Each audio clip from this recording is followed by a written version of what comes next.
Bismillahirrahmanirrahim. Assalamualaikum warahmatullahi wabarakatuh. Alhamdulillahirrabbilalamin. Wassalatu wassalamu ala asrafil anbiya'il mursalin Sayyidina maulana Muhammadi wa ala alihi wasahbihi ajma'in. Yang terhormat dosen pembimbing mata kuliah pemikiran ulama Banjar, Ibu Mardia Agustina, STHI, MPDI. Perkenalkan, nama saya Nasrullah, NPM saya 18124648. Di sini saya akan mempresentasikan makalah saya yang berjudul Kajian Sabilal Muhtadin Bab Akikah, Buruan, dan Sembelihan. Lebih fokus kepada perbandingan mazhab. Baiklah, silahkan simak video ini sampai habis ya. Terima kasih. Perbandingan fikih 4 mazhab bab akikah, buruan, dan sembelihan. 1. Pembahasan tentang akikah. Berdasarkan beberapa hadis, sebagian para ulama memberikan status hukum melaksanakan akikah. Status hukum yang mereka berikan berbeda-beda sesuai dengan pemahaman mereka masing-masing terhadap hadis sebagai dasarnya. Perbedaan pandangan itu tergambar dalam mazhab masing-masing ulama fikih tersebut. Berikut ini uraian tentang status hukum melaksanakan akikah menurut beberapa mazhab fikih. Pada mazhab Hanafi, Wahbah al-Juhaili dalam bukunya Al-Fiqh al-Islami wa Adillatuh jilid 3 halaman 636 menyebutkan bahwa ahli fikih dari mazhab Hanafi berpendapat bahwa akikah hukumnya mubah dan bukan sunnah. Hal ini dikarenakan dalil-dalil pensyari atau ibadah kurban telah menasaknya semua dalil-dalil yang dipakai dalam masalah akikah, ar-rabiyah, dan al-attirah. Mazhab Maliki dalam kitab Ar-Risalah fi al-Fiqh al-Maliki, hukum melaksanakan akikah adalah sunnat yang disenangi, yang dilaksanakan pada hari ke-7 dari hari lahirnya seorang anak dengan hewan yang sama dengan hewan untuk kurban. Sedangkan mazhab Syafi'i dalam kitab Ridah At-Talibin wa Umdah Al-Muftin dijelaskan bahwa akikah hukumnya adalah sunnat dan mustahab, sangat disukai. Menurut pendapat yang paling sahih, pelaksanaan akikah dilakukan pada hari ke-7 dari kelahiran anak yang diakikahi. Apabila seorang anak lahir pada malam hari, maka dihitung sejak keesokan harinya. Sedangkan mazhab Hambali dalam kitab Al-Insyaf fi Ma'rifat Ar-Rajih min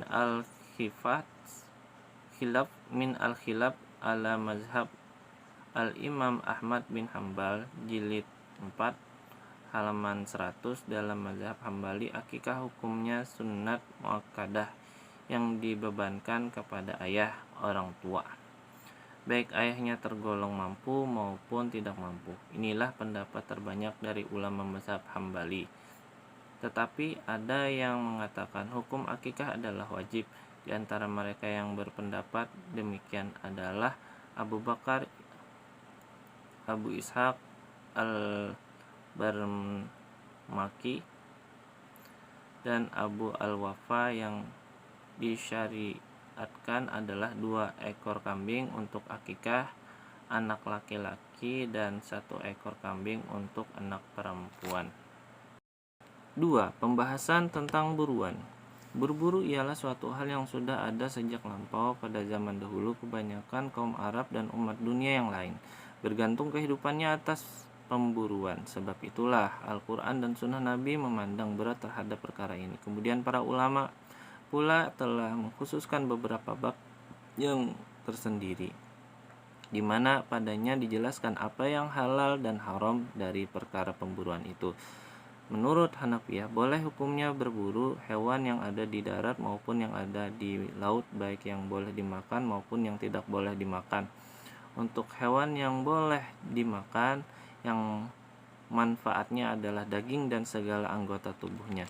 Namun untuk yang tidak boleh dimakan, perburuannya dilakukan untuk memanfaatkan kulit, bulu, dan tulangnya, atau untuk mencegah bahaya yang ditimbulkan dari hewan tersebut. Hewan yang dilempar dengan bunduk anak panah yang terbuat dari tanah yang keras seperti tembikar tidak halal. Hukumnya sama dengan dipukul, yang jelas telah dilarang oleh Al-Quran. Adapun yang ditembak dengan peluru yang terbuat dari besi, timah, dan lainnya sebagaimana yang biasa dipakai sekarang, sebagian ulama berpendapat bahwa menembak dengan peluru tersebut diperbolehkan dan sebagian ulama tidak memperbolehkannya. Ulama mazhab Syafi'i menyatakan masalah-masalah yang berkaitan dengan hewan buruan, barang siapa yang membunuh hewan buruan maka dendanya adalah hewan ternak yang seimbang dengan hewan yang telah dibunuh.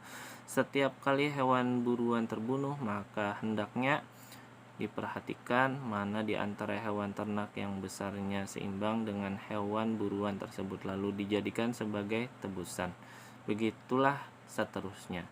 Hewan yang besar ditebus dengan hewan ternak yang besar, dan binatang yang kecil ditebus dengan hewan ternak yang kecil pula. Membunuh hewan peliharaan dengan cara membunuh hewan buruan ada dua kemungkinan yang terjadi. Pertama, kondisinya memungkinkan untuk dibunuh secara biasa. Kedua, kondisinya tidak memungkinkan sehingga harus dengan cara seperti membunuh hewan buruan, yaitu bila hewan itu menjadi liar. Menurut Imam Syafi'i, setiap orang yang membunuh hewan buruan dengan sengaja harus membayar denda yang sesuai. Segolongan fuqaha ada yang melarang memakai hewan yang ditangkap dengan mi'rad atau batu kecuali apabila sempat menyembelihnya, dan ada fuqaha yang membolehkannya. Segolongan fuqaha ada yang memisahkan antara hewan yang terbunuh oleh mi'rad atau batu apakah terbunuh dengan beratnya atau ketajamannya. Jika ia menembus badannya, menurut mereka jika badannya tertembus maka boleh dimakan, jika tidak tertembus maka tidak boleh dimakan. Pendapat ini dikemukakan oleh ulama negeri besar yang terkenal seperti Imam Malik, Imam Syafi'i, Abu Hanifah, Ahmad At-Tausiri, dan lain-lain. Landasan bagi pendapat ini ialah bahwa menyembelih hanya biasa dilakukan dengan senjata tajam. Mi'rad yaitu tongkat yang dipasang di ujung tongkat tersebut mata pisau yang runcing atau sejenisnya. 3. Pembahasan tentang sembelihan. Penyembelihan adalah tindakan menyembelih hewan tertentu yang boleh dimakan dengan cara memotong tenggorokan dan kerongkongannya. Penyembelihan menurut ulama Hanafi dan Maliki Hambali terkait sebagai memutus saluran urat-urat yang harus diputus adalah sebanyak 4, yaitu urat hulkum, urat mari, dan 2 urat darah kiri dan kanan hulkum. Menurut mazhab Hanafi, membaca basmalah itu merupakan syarat halalnya hewan buruan untuk dimakan, kecuali jika lupa membacanya. Jika sengaja tidak membacanya, maka hewan buruan yang didapat itu tidak halal dimakan, kecuali jika dia masih hidup dan sempat menyembelihnya. Sedang menurut mazhab Syafi'i, hukum menyembelih membaca basmalah itu adalah sunnat. Adapun ulama Syafi'i dan Hambali, az-zakah ialah sembelihan binatang yang mampu dikuasai dan harus dengan memutuskan hulkum dan mari. Adapun syarat-syarat penyembelihan meliputi mengucapkan nama Allah, basmalah. Para ulama berbeda pendapat tentang hukum mengucapkan nama Allah ketika menyembelih, terbagi 3 pendapat. A. Ada yang berpendapat fardu secara mutlak. B. Pendapat lain mengatakan fardu ketika ingat dan gugur ketika lupa. C. Pendapat terakhir mengatakan sunnah yang ditekankan muakkad. Menurut mazhab Hanafi, yaitu Imam Alauddin As-Samarkandi berkata, adapun syarat-syarat kehalalan dalam sembelihan diantaranya adalah membaca basmalah saat menyembelihnya. Seandainya basmalah tersebut dengan sengaja tidak dibaca, maka menurut mazhab kami tidak halal dimakan. Menurut mazhab Maliki, yaitu Imam Sahnun berkata kepada Imam Ibnu Al-Qasim, aku bertanya bagaimana bacaan basmalah ketika menyembelih menurut Malik. Beliau menjawab, Imam Malik berkata, Bismillahi wallahu akbar. Aku bertanya, apakah Imam Malik memakruhkan membaca salawat terhadap Rasulullah setelah membaca basmalah, atau membaca Muhammad Rasulullah setelah membaca basmalah ketika menyembelih? Beliau menjawab, aku belum pernah mendengar dari Imam Malik sedikit pun tentang itu. Dalam hal menyembelih tidak disebut kecuali nama Allah saja. Ibnu Qasim meriwayatkan dari Imam Malik dari kitab Al-Mudawwanah tentang orang yang dengan sengaja tidak membaca basmalah ketika menyembelih. Beliau berkata, sembelihannya jangan kamu makan, tetapi jika ia tidak membacanya karena lupa, maka kamu boleh memakannya. Menurut mazhab Syafi'i, yaitu Imam Syafi'i berkata, dan membaca basmalah atas sembelihan jika ada zikir tambahan maka itu lebih baik. Aku tidak memakruhkan adanya penambahan beserta bacaan basmalah ketika menyembelih berupa bacaan salawat sallallahu ala rasulillah. Bahkan aku menyukai hal itu dilakukannya. Aku menyukai perilaku seorang yang memperbanyak bacaan salawat pada Nabi sallallahu alaihi wasallam dalam setiap keadaan, karena zikir kepada Allah Subhanahu wa taala dan bacaan salawat pada nabinya merupakan bentuk iman dan ibadah kepada Allah yang insya Allah orang yang melakukannya mendapatkan pahala. Menurut mazhab Hambali, Imam Ibnu Qudamah berkata, syarat yang ketiga di antara syarat-syarat menyembelih adalah menyebut nama Allah. Hal ini berdasarkan firman Allah dalam surah Al-An'am ayat 121, artinya, dan janganlah kamu memakan binatang-binatang yang tidak disebut nama Allah ketika menyembelihnya. Sesungguhnya perbuatan yang semacam itu adalah sesuatu kefasikan. Apabila tidak membaca basmalah itu karena sengaja, maka sembelihannya tidak halal. Apabila tidak membacanya itu karena lupa, maka sembelihannya itu halal. Riwayat kedua mengatakan bahwa tidak membaca basmalah saat menyembelih, baik sengaja ataupun lupa, adalah boleh. Hal ini berdasarkan riwayat bahwa para sahabat Nabi Shallallahu Alaihi Wasallam memberi kemurahan untuk memakan hewan yang disembelih tanpa menyebut nama Allah. Diriwayatkan dari Abu Hurairah bahwa ada orang datang dan bertanya kepada Nabi Shallallahu Alaihi Wasallam, wahai Rasulullah, kata orang itu bahwa menurut Anda tentang seorang yang menyembelih hewan tetapi lupa membaca basmalah.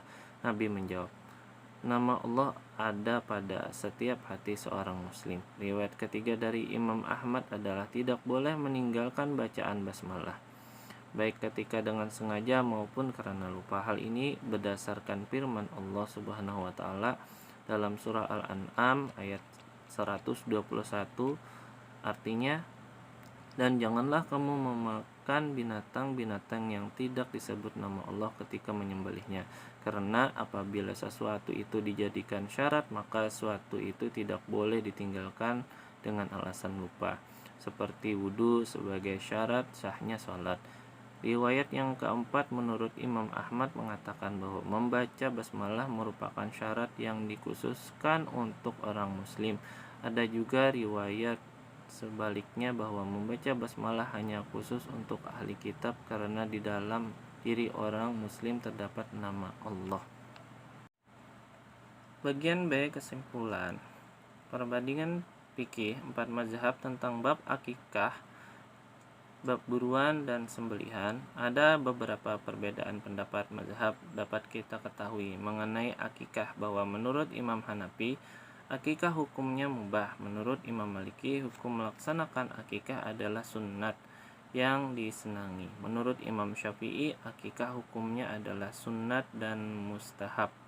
Dan menurut Imam Hambali, akikah hukumnya sunnat muakkadah yang dibebankan kepada ayah orang tua. Hukum hewan buruan itu menurut Imam Hanafiyah boleh hukumnya berburu hewan yang ada di darat maupun yang ada di laut, baik yang boleh dimakan maupun yang tidak boleh dimakan. Menurut Imam Syafi'i, setiap orang yang membunuh hewan buruan dengan sengaja harus membayar denda yang sesuai. Sedangkan hewan sembelihan menurut Imam Hanafi dan Maliki, takhrib sebagai memutus saluran urat, dan menurut Imam Syafi'i dan Hambali, sembelihan binatang yang mampu dikuasai dan harus dengan memutuskan hulkum dan mari. Menurut mazhab Hanafi, yaitu Imam Alauddin Asy-Syamarqandi berkata, adapun syarat kehalalan dalam sembelihan diantaranya adalah membaca basmalah saat menyembelihnya. Hal ini juga sependapat dengan Imam Maliki dan Imam Hambali, hanya melafalkan lafaz basmalah saja. Sedangkan pada Imam Syafi'i, membaca basmalah atas sembelihan jika ada zikir tambahan maka itu lebih baik seperti membaca salawat. Dan Imam Maliki, Syafi'i, Abu Hanifah, Ahmad, At-Taisiri dan lain-lain, landasan bagi pendapat ini ialah bahwa menyembelih hanya biasa dilakukan dengan senjata tajam.